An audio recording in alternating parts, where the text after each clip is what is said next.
Bruce Lee का जो पहला कोट है वो है, empty your mind, be formless, shapeless, like water.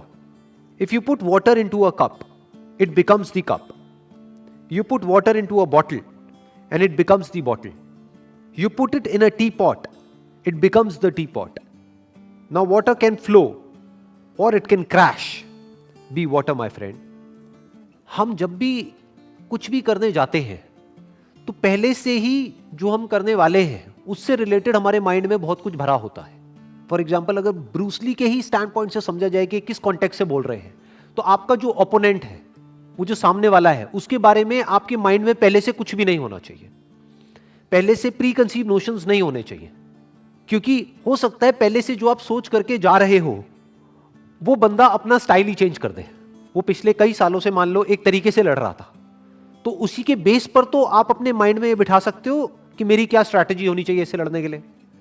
अब हो सकता है वो एक नई स्ट्रैटेजी बना करके आपके पास आ रहा है और आपको पता ही नहीं है. तो अगर आप पहले से ही अपने माइंड में ये बिठा करके जाओगे उससे लड़ने के लिए कि मुझे इस तरह से इससे लड़ना है, या फिर ये करेगा फिर मुझे ये करना है, तो आप हार जाओगे. तो वो क्या कह रहे हैं, एम्प्टी योर माइंड. मतलब जो भी वो करने वाला है उसके लिए तैयार रहो. Never have pre conceive notions in your mind about life. अगर वहां पे देखा जाए ब्रूस ली के कॉन्टेक्स्ट में, तो ओपोनेंट है सामने कोई. अगर हम अपने आप से रिलेट करें तो हमारी लाइफ में क्या होता है, इस ओपोनेंट को हम क्या बोल सकते हैं, लाइफ में जो प्रॉब्लम्स आ रही हैं, जो चैलेंजेस आ रहे हैं, जो भी मुश्किलें आ रही हैं, तो उनको अपने पास्ट के नजरिए से मत देखो, नहीं तो आप फंस जाओगे. क्योंकि हो सकता है अब जो चैलेंज आया आपको आज, वो नया चैलेंज है. और हो सकता है क्या, हमेशा लाइफ नए चैलेंजेस आपके सामने लेकर के आती है, जो आज से पहले कभी नहीं हुआ है. ऐसी ऐसी चीजें हो जाती हैं जो हमने सोचा भी नहीं होता है, ऐसी ऐसी चीजें हो जाती हैं.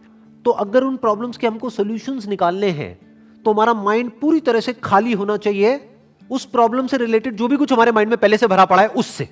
प्रॉब्लम को कैसे देखना है, या लाइफ में जो भी आप आज जिस भी सिचुएशन में हो और फंसे हुए हो. बहुत बार लाइफ में ऐसा होता है कि हम फंस जाते हैं, बट प्रॉब्लम क्या होती है, हम सॉल्यूशन निकाल रहे होते हैं अपनी मेमोरी के बेस पर, और हम और फंसते चले जाते हैं. क्योंकि जो हमने पास्ट में किया उसी वजह से तो हम इस सिचुएशन में फंसे हैं. सोचो, हम अपनी थिंकिंग की वजह से ही तो फंसते हैं लाइफ में जाकर के एक ना एक पॉइंट पे. किसी बंदे की थिंकिंग ठीक नहीं थी, इस वजह से वो जो काम कर रहा है, मान लो कोई बिजनेस कर रहा है और उसमें सक्सेसफुल नहीं हो पा रहा है, बट वो अपनी उसी थिंकिंग के बेस पे उसका सॉल्यूशन निकालना चाहता है. कभी नहीं निकाल सकता, इम्पॉसिबल. पहले उसको अपनी ही उस थिंकिंग से फ्री होना होगा, क्योंकि उसकी ही थिंकिंग की वजह से उसके बिजनेस में प्रॉब्लम्स क्रिएट हो रही हैं. उसको एक नई थिंकिंग चाहिए. अब नई थिंकिंग मतलब क्या, कि कुछ भी नया सोचने लग जाओ, नहीं. जो प्रॉब्लम आ रही है उस प्रॉब्लम को एज इट इज देखना है, उस प्रॉब्लम के साथ में एक हो जाना है. जैसे पानी जिस रंग में डालते हैं उसी रंग में एक हो जाता है. पानी को जिस कप में हम डालते हैं वही फॉर्म ले लेता है. यही बात यहां पे कही जा रही है. यानी कि आप एक हो जाओ लाइफ में जो भी आपको प्रॉब्लम आ रही है उसके साथ में. तो जब आप पूरी तरह से प्रॉब्लम के साथ में जुड़ जाते हो, आपका ध्यान, आप मतलब क्या, आपका ध्यान प्रॉब्लम के साथ में पूरी तरह से एक हो जाता है, तब उसी प्रॉब्लम में आपको सॉल्यूशन नजर आ जाता है.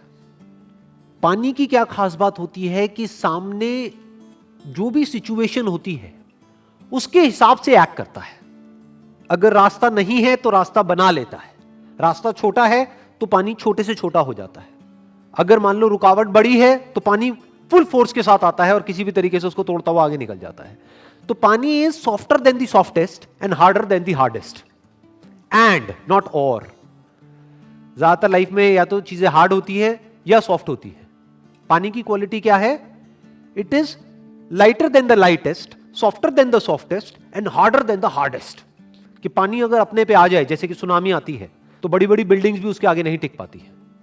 और ऐसी ऐसी जगहें होती है जहां से कि निकलना नेक्स्ट टू इम्पॉसिबल होता है, लेकिन वहां से पानी निकल जाता है.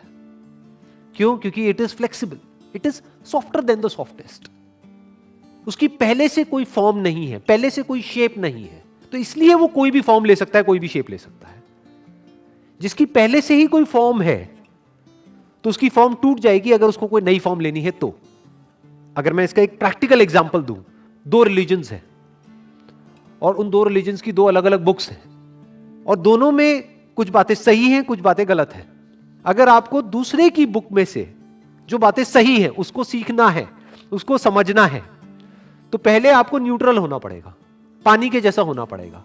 जो दोनों रिलीजन्स में से एक रिलीजन को ही पकड़ करके बैठा होगा स्ट्रांगली, तो वो अपने ही रिलीजन्स की कमियां नहीं देख पाएगा, उस बुक में जो गलत है वो नहीं देख पाएगा, और उधर जो सही है वो नहीं देख पाएगा।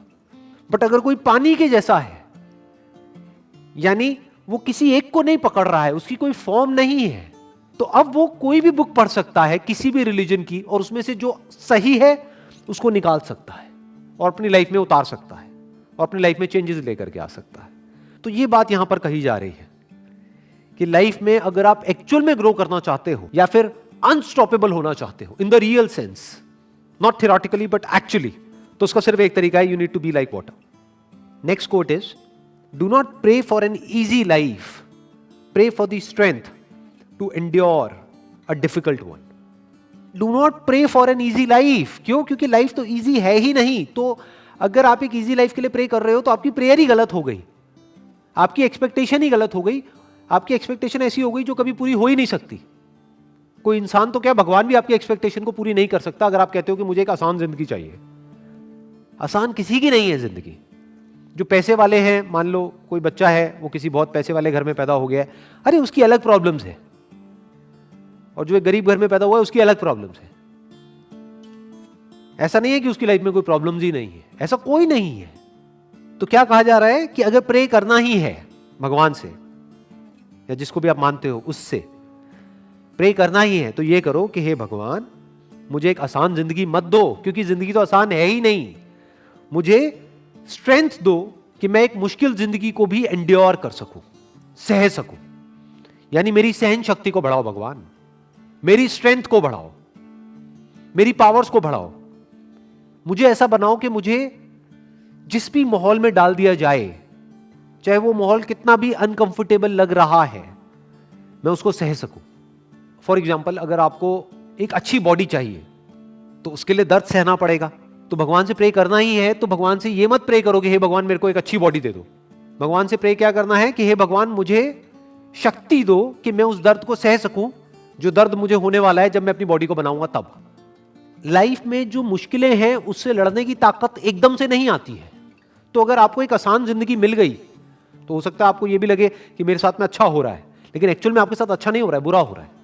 क्योंकि अगर आपको थोड़ी थोड़ी मुश्किलें मिलती रहे लाइफ में, तो धीरे धीरे आने वाले टाइम में आप इस लेवल पे आ सकते हो कि बड़ी से बड़ी मुश्किल से भी टकरा सको। Next quote is, I fear not the man who has practised 10,000 kicks once, but I fear the man who has practised 1 kick 10,000 times. अगर इस कोट को हम ध्यान से समझे तो इसमें प्रैक्टिस को डिफाइन किया जा रहा है कि प्रैक्टिस का मतलब होता क्या है। जिसने प्रैक्टिस कर रखी है किसी एक काम की, बार बार बार बार बार बार बार बार बार बार जब हम प्रैक्टिस करते रहते हैं तो क्या होता है, तो हम एक स्टेट में चले जाते हैं जिस स्टेट को बोलते हैं द स्टेट ऑफ फ्लो।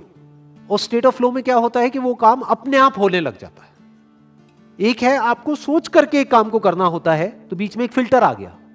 जैसे एक आदमी ने अगर एक किक की प्रैक्टिस 10 बार करी है, तो अब अगर उसको उस किक को उसी जगह पे मारना है, सामने वाले को, ओपोनेंट को, जिस जगह पे वो मारना चाहता है, मान लो नेक के यहां पर, तो उसको पहले सोचना पड़ेगा, वहां पर बड़ा दिमाग लगाना पड़ेगा, ध्यान लगाना पड़ेगा, तब जाकर के वो शायद हिट कर पाएगा। लेकिन अगर 10,000 बार उसने उसकी प्रैक्टिस कर रखी है या 1000 बार प्रैक्टिस कर रखी है एग्जैक्ट उसी की, तो अब उसको दिमाग लगाने की जरूरत नहीं है।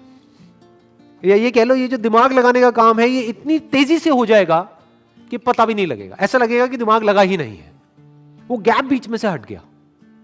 यानी वो काम बहुत ही स्पीड से हो जाएगा, और स्पीड का ही सारा खेल होता है कि कौन सा काम कितनी स्पीड से हो रहा है, स्पेशली लड़ाई में, जिस कॉन्टेक्स्ट में कहा जा रहा है। फ्रैक्शन ऑफ सेकंड्स का डिफरेंस होता है कि जिस आदमी ने 10 बार प्रैक्टिस करी है, मान लो उसको वो किक सही जगह तक पहुंचाने में 1 सेकंड लगेगा, और जो दूसरा आदमी है उसको आधा सेकंड लगेगा। लेकिन ये आधा सेकंड का जो डिफरेंस आएगा वो इतना बड़ा है जिसकी कोई हद नहीं है, कि सामने वाले को आधा टाइम मिलेगा अपने आप को बचाने का, अपने आप को डिफेंड करने का। तो प्रैक्टिस से क्या होता है? प्रैक्टिस से आप एक फ्लो की स्टेट में चले जाते हो। फ्लो की स्टेट का मतलब क्या होता है कि वो काम अपने आप होने लग जाता है, बिना किसी एफर्ट के, बिना दिमाग लगाए वो काम अपने आप ही होने लग जाता है। जैसे कोई सिंगर है, उसने एक गाने को 1000 बार गा लिया है, अब वो स्टेज पे परफॉर्म कर रहा है, तो अब उसको दिमाग लगाने की जरूरत नहीं है, वो गाना अपने आप उसके अंदर से निकलने लग जाएगा। तो यहां पे एक्चुअल में प्रैक्टिस को डिफाइन किया जा रहा है, व्हाट इज प्रैक्टिस। और प्रैक्टिस जब भी हम लाइफ में करते हैं उसमें फोकस का बहुत बड़ा रोल है, नहीं तो वो प्रैक्टिस बेकार है। पहले आपको चूज करना पड़ेगा कि मुझे फोकस कहां करना है, और फिर जो भी उससे रिलेटेड नहीं है उसको मना करना होगा, उसको हटाना होगा। फिर जहां पर आपका फोकस है वहां पे रेपिटेशन चाहिए, बार बार उसको रिपीट करना होगा। इनफैक्ट रिपीट हो ही जाएगा ना, जब आप कुछ और कर ही नहीं रहे हो और वही एक काम कर रहे हो, आपके पूरा माइंड बॉडी एक ही काम में लग रहा है, तो अपने आप ही आप उसमें मास्टर होते चले जाओगे। इनफैक्ट एक कोटेशन है, practice makes the man perfect. ये सही नहीं है। क्यों? क्योंकि practice only in the right direction makes the man perfect. Practice तो दूसरा आदमी भी कर रहा है, 10,000 किक की प्रैक्टिस उसने करी है एक एक बार, तो प्रैक्टिस तो उसने भी करी है। और दूसरी तरफ से एक आदमी है जिसने एक ही किक की प्रैक्टिस 10,000 बार करी है। तो प्रैक्टिस से परफेक्शन नहीं मिलता है, practice along with focus in the right direction makes the man perfect.